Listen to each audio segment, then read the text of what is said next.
Dubai ಧ್ವನಿ ಪ್ರತಿಷ್ಠಾನದ 35ನೇ ವಾರ್ಷಿಕೋತ್ಸವ ಸಮಾರೋಪ ಸಮಾರಂಭ ಮತ್ತು ನಾಟಕ ಪ್ರದರ್ಶನ ಏಪ್ರಿಲ್ 24ರ ಶನಿವಾರ ಸಂಜೆ 4 ಗಂಟೆಗೆ ನಗರದ ಪುರಭವನದಲ್ಲಿ ನಡೆಯಲಿದೆ ಎಂದು ಸಾಹಿತಿ ಪ್ರೊಫೆಸರ್ ನಾ ದಾಮೋದರ್ ಶೆಟ್ಟಿ ಹೇಳಿದರು. ಈ ಕುರಿತು ಮಂಗಳೂರಿನ ಪ್ರೆಸ್ ಕ್ಲಬ್ನಲ್ಲಿ ನಡೆದ ಸುದ್ದಿಗೋಷ್ಠಿಯಲ್ಲಿ ಮಾತನಾಡಿದ ಅವರು, ಕಾರ್ಯಕ್ರಮವನ್ನು ಸಚಿವ ವಿ ಸುನೀಲ್ ಕುಮಾರ್ ಅವರು ಉದ್ಘಾಟಿಸಲಿದ್ದಾರೆ. ವಿಧಾನಸಭೆಯ ವಿಪಕ್ಷ ಉಪನಾಯಕರಾದ ಯುಟಿ ಖಾದರ್ ಅವರು ಧ್ವನಿ ಅಂತಾರಾಷ್ಟ್ರೀಯ ಪ್ರಶಸ್ತಿ ಪ್ರದಾನವನ್ನ ಮಾಡಲಿದ್ದಾರೆ.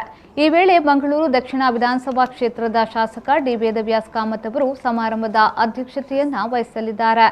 ಈ ವೇಳೆ ಹಲವಾರು ಮಂದಿ ಗಣ್ಯರು ಭಾಗವಹಿಸಲಿದ್ದಾರೆ. ಈ ಬಾರಿಯ ಧ್ವನಿ ಶ್ರೀರಂಗ ಅಂತಾರಾಷ್ಟ್ರೀಯ ರಂಗ ಪ್ರಶಸ್ತಿಯನ್ನ ಮಾಜಿ ಅಧ್ಯಕ್ಷರು ಹಿರಿಯ ರಂಗಕರ್ಮಿ ಡಾಕ್ಟರ್ ಬಿವಿ ರಾಜಾರಾಮ್ ಅವರಿಗೆ ಪ್ರದಾನ ಮಾಡಲಾಗುವುದು. ಅದೇ ರೀತಿಯಲ್ಲಿ ಧ್ವನಿ ಅಂತಾರಾಷ್ಟ್ರೀಯ ಪುರಸ್ಕಾರವನ್ನು ಸಾಹಿತಿ ಮತ್ತು ವಿಮರ್ಶಕ ಅಬುಧಾಬಿಯ ಮನೋಹರ್ ತೋನ್ಸಿ ಅವರಿಗೆ ಪ್ರದಾನ ಮಾಡಲಾಗುವುದು. ಇನ್ನು ದಶಕದ ಅತ್ಯಂತ ಜನಪ್ರಿಯ ನಾಟಕ ಆಗಿರುವ ಮುಖ್ಯಮಂತ್ರಿ ಪ್ರದರ್ಶನ ಕಾಣಲಿದೆ ಎಂದು ಅವರು ಹೇಳಿದರು. ಕರಾವಳಿಯಿಂದ ಅಥವಾ ಕರ್ನಾಟಕದಿಂದ ಅನೇಕ ಹಿರಿಯ ರಂಗಕರ್ಮಿಗಳನ್ನು ಗುರುತಿಸಿ ಅವರ ಜೀವಮಾನ ಸಾಧನೆಯನ್ನು ಗುರುತಿಸಿಕೊಂಡು ಅವರನ್ನ ದುಬೈಗೆ ಆಹ್ವಾನಿಸಿ ಅಲ್ಲಿ ಇರಿಸಿಕೊಂಡು ಅವರಿಗೆ ಪ್ರಶಸ್ತಿಯನ್ನು ಕೊಟ್ಟು ಗೌರವಿಸುವಂತಹ ಒಂದು ಕೆಲಸವನ್ನು ಅವರು ಮಾಡಿಕೊಂಡು ಬಂದರು. 13 ಪ್ರಶಸ್ತಿಗಳನ್ನು ಇದುವರೆಗೆ ಅವರು ದುಬೈಯಲ್ಲಿ ಕೊಟ್ಟಿದ್ದಾರೆ. ಈಗ 14ನೇ ಪ್ರಶಸ್ತಿಗೆ ಹೊತ್ತಿಗೆ ಅವರು ಸ್ವಲ್ಪ ಸ್ಥಳಾಂತರ ಮಾಡಿಕೊಂಡ್ರು. ಅವರು ತನ್ನ ಮೂಲ ಬೇರೆ ಇರತಕ್ಕಂಥ ದಕ್ಷಿಣ ಕನ್ನಡ ಜಿಲ್ಲೆಗೆ ಅವರು ಬರೋದಕ್ಕೆ ತೀರ್ಮಾನ ಮಾಡಿಕೊಂಡು ಈ ಜಿಲ್ಲೆಯಲ್ಲಿ ಒಂದು ರಂಗಭೂಮಿಯ ಕಾರ್ಯಕ್ರಮ ಮುಂದುವರಿಸಬೇಕು ಎನ್ನುವುದಾಗಿ ಆಲೋಚನೆ ಮಾಡಿಕೊಂಡು ರಂಗಭೂಮಿ ಹಾಗೂ ಸಾಹಿತ್ಯ ಚಟುವಟಿಕೆ ಎಲ್ಲವೂ ಸೇರಿದ ಹಾಗೆ ಮಂಗಳೂರಲ್ಲಿ ಅದರ ಕೆಲಸವನ್ನು ಮಾಡೋಣ ಎನ್ನುವಂಥ ಉದ್ದೇಶ ಇಟ್ಟುಕೊಂಡು ಅವರು ಧ್ವನಿ ಪ್ರತಿಷ್ಠಾನದ ಕಾಯಕವನ್ನು ಮಂಗಳೂರಿಗೆ ತಂದರು.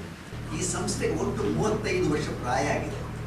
ಇಷ್ಟು ಪ್ರಾಯದ ಒಂದು ಸೆಲೆಬ್ರೇಷನ್ ಮಾಡಬೇಕು ಎಂಬುದಾಗಿ ಪ್ರಕಾಶ್ ಪಯ್ಯರು ಮತ್ತು ಅವರ ಗೆಳೆಯರೆಲ್ಲ ಸೇರಿಕೊಂಡು ಆಲೋಚನೆ ಮಾಡಿದರು.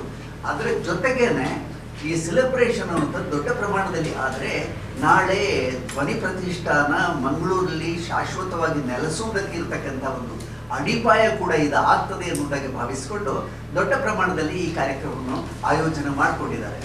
ಆ ಕಾರಣಕ್ಕಾಗಿಯೇ ಒಂದು ಸಭಾ ಕಾರ್ಯಕ್ರಮವನ್ನು ಇಟ್ಟುಕೊಂಡು ಧ್ವನಿ ಪ್ರತಿಷ್ಠಾನ ಇಲ್ಲಿವರೆಗೆ ನಡೆದುಕೊಂಡು ಬಂದಂಥ ದಾರಿಯ ಬಗ್ಗೆ ಒಂದು ಮಾಹಿತಿಯನ್ನ ಇಲ್ಲಿಯ ಕರಾವಳಿ ಜನರಿಗೆ ಗೊತ್ತಿಲ್ಲದ ಅನೇಕ ವಿಚಾರಗಳನ್ನ ಸಾದರಪಡಿಸುವುದಕ್ಕೆ ಬೇಕಾಗಿ ಆ ಸಭಾ ಕಾರ್ಯಕ್ರಮವನ್ನು ಕೂಡ ಆಯೋಜನೆ ಮಾಡಿದ್ದಾರೆ. ಅದಾದ ಮೇಲೆ ಆಗುವಂಥದ್ದು ಬಹಳ ಮುಖ್ಯವಾದಂಥ ಒಂದು ಕಾರ್ಯಕ್ರಮ ನಾಟಕ. ಮುಖ್ಯಮಂತ್ರಿ ಚಂದ್ರು ಅಭಿನಯಿಸಿದ ಮತ್ತು ಬಿವಿ ರಾಜಾರಾಮ್ ಎನ್ನುವವರು ನಿರ್ದೇಶನ ಮಾಡಿದ ಮುಖ್ಯಮಂತ್ರಿ ಎನ್ನುವಂತಹ ನಾಟಕವನ್ನು ಅಭಿನಯಿಸುವಂತಹ ವೇದಿಕೆ ಏರಿಸುವಂತಹ ಒಂದು ಕೆಲಸ.